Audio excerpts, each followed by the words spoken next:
आज यूपी, गुजरात, हरियाणा, उत्तराखंड, जहां भाजपा सरकार है ना, वहां पेट्रोल की कीमत 100 रुपये से कम है।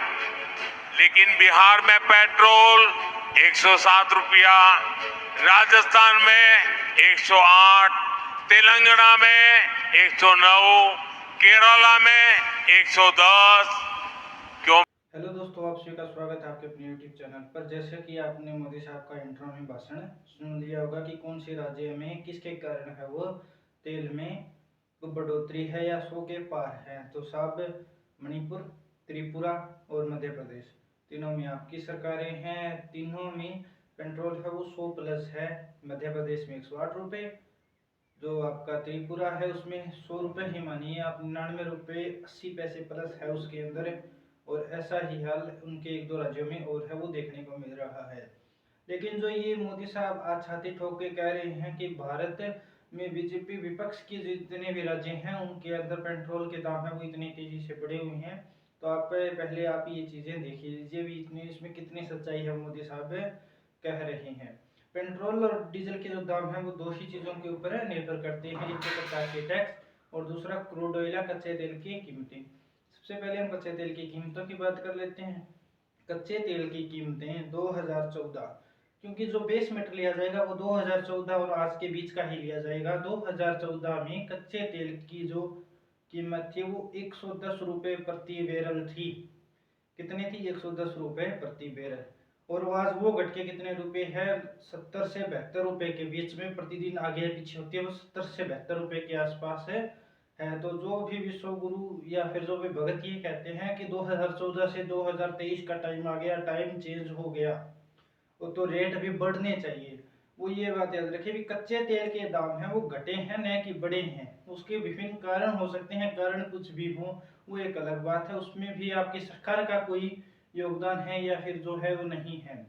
तो वो कारण है वो 70 रुपये है आज, 70 से 72 रुपये है आज, और पहले कितने थे? 110 रुपये।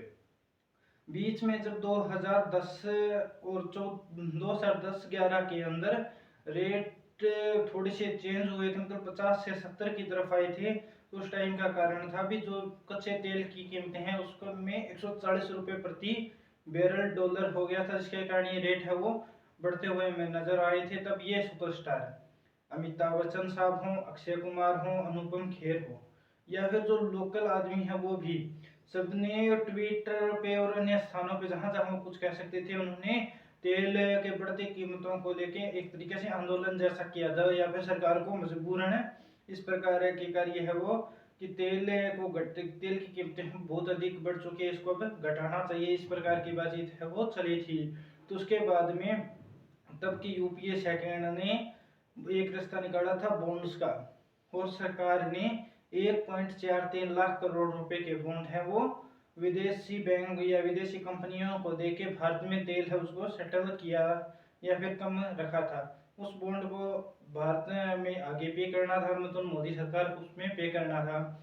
तो उसमें भी निर्मला सीतारमन जी ने तो आके कह दिया था कि 2014 से पहले जो यूपीए के बॉन्ड थे उन्हीं के कारण ये तेल है वो बढ़ रहा है, एक तरीके से उनका ये कहना था। लेकिन जो बॉन्ड की वैल्यू थी वो 1.43 लाख करोड़ थी, और सिर्फ जो एफ वाई मतलब 2021 का डाटा है वो ही इसके लिए काफ़ी है, काफ़ी नहीं से 3 गुना है। तो एफ वाई वन 2021 के अंदर भारत सरकार 3.34 लाख करोड़ रुपए की एक्साइज ड्यूटी है वो प्राप्त की है, मतलब जो टैक्स लेना था सरकार को, आगे आगे भरना था टैक्स उससे 3 गुना ज्यादा। और टैक्स अब तक कितने भरे गए हैं? 2 बॉन्ड है वो मैच्योर हुए हैं और 2 अभी होने वाले हैं। उसके बाद में जितने भी बॉन्ड बचेंगे वो 2024 के इलेक्शन के बाद 24 और 26 में है बॉन्ड है वो मैच्योर होने हैं।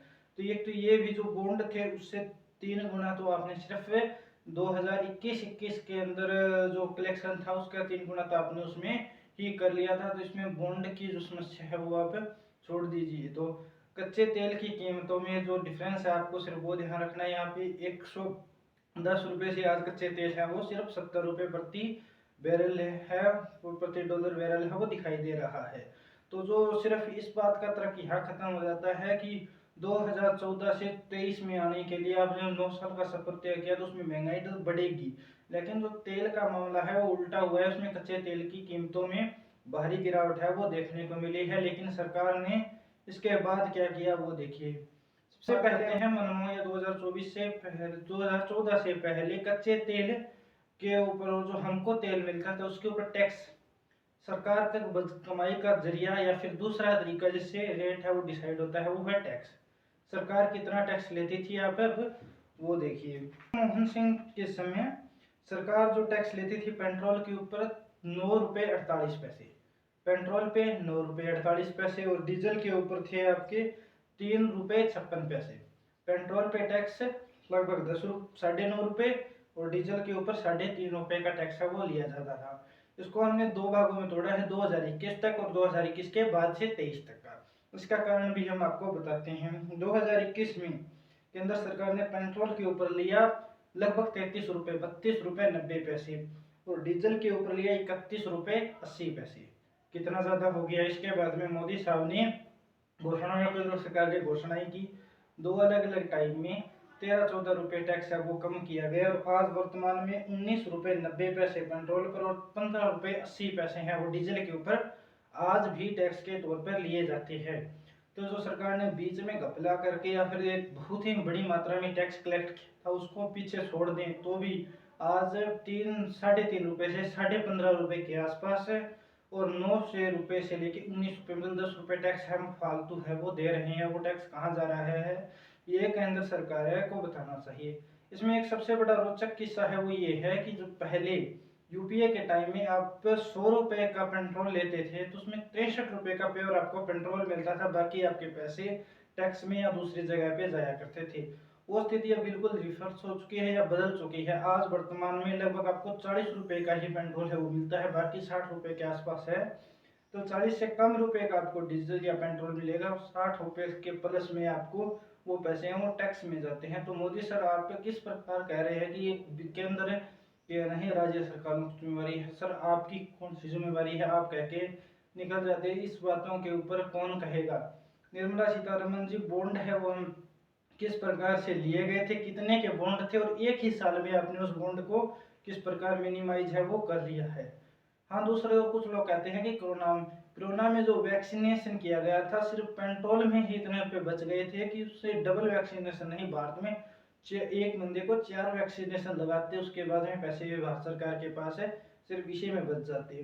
तो ये तर्क मत दीजिए कि इस सरकार ने ये किया ये किया, आपकी क्या आपने इससे पेट्रोल डीजल को घटाने के लिए क्या किया। जो आपने 15 रुपये घटाए थे या बीच में 13 रुपये घटाए थे उसका लिए भी हमने 2021 और 2023 के बीच में एक पैरामीटर रखा जो किस प्रकार आपने जो टैक्स है वो 9.5 रुपये से 32-33 रुपये ले गए, फिर उसमें से 13 रुपये घटाए तो फिर वो 19 रुपये पे आके डटा।